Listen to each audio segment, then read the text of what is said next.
राधे राधे दोस्तों, पिछले वीडियो में हमने कलयुग के आगमन की कथा जानी और राजा परीक्षित जी ने ऋषि सामीक के ऊपर सांप डाल दिया था और फिर सामीक के बेटे ने उन्हें श्राप दिया कि तुम्हारी मृत्यु एक सांप के काटने से ही होगी।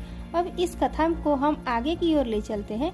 आइए जानते हैं उसके बाद क्या। राजा परीक्षित ऋषि से क्षमा याचना मांगकर अपने महल लौट आए और उन्होंने अपने नगर की और महल की सुरक्षा बढ़ा दी और भागवत चिंतन कर रहे थे।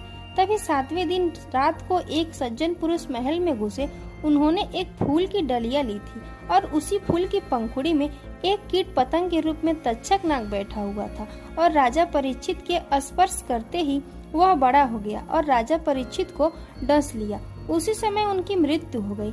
अब राजा परीक्षित के बेटे जन्मेजय को जब यह बात पता चली कि उनके पिता की मृत्यु तक्षक नाग के काटने से हो गई है, तब जन्मेजय के मन में प्रतिशोध की भावना भभक उठी और जन्मेजय ने सांपों के अस्तित्व को मिटाने की प्रतिज्ञा ली और सर्प दमन यज्ञ प्रारंभ कर डाला, जिसके कारण भूलोक के समस्त सर्प यज्ञ की अग्नि में आकर भस्मीभूत होने लगे।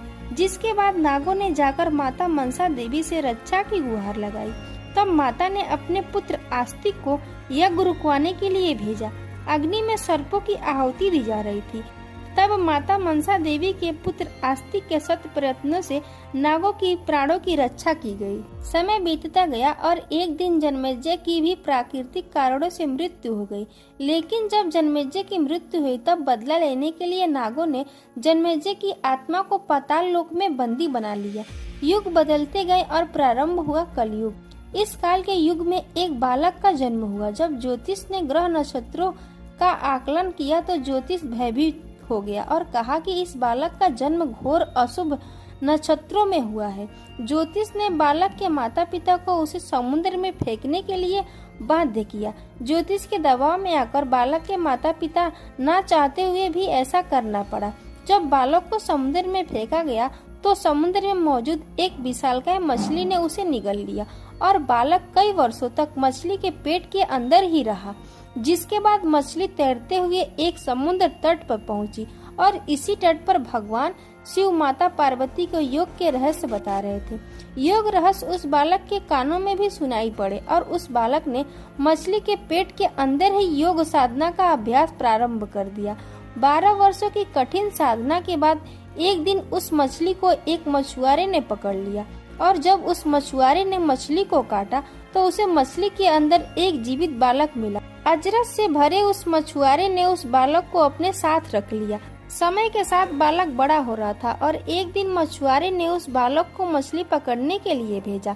जैसे ही बालक ने मछलियाँ पकड़ी तो देखा बाहर निकालते ही मछलियाँ तड़पने लगी। करुणामयी बालक ने सभी मछलियों को वापस जल में छोड़ दिया और खाली हाथ वापस लौट आया। जब मछुआरे को इस बात का पता चला तो उसने बालक को बुरा भला कहा। जब मछुआरे ने बालक को बुरा भला कहा तो वह बालक उस स्थान को छोड़ अज्ञातवास की ओर निकल पड़ा।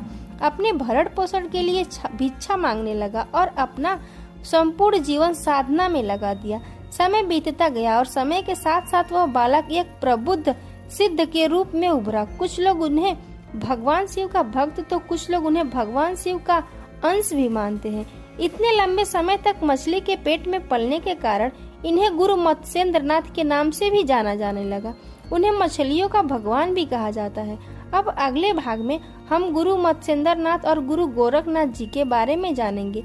अगर आपको यह कथा अच्छी लगी तो एक लाइक जरूर कीजिएगा और ऐसा ही और जानकारी के लिए हमारे चैनल को सब्सक्राइब करें। मिलते हैं गुरु गोरखनाथ की कथा लेकर अन्य वीडियो में। तब तक के लिए जय सीताराम।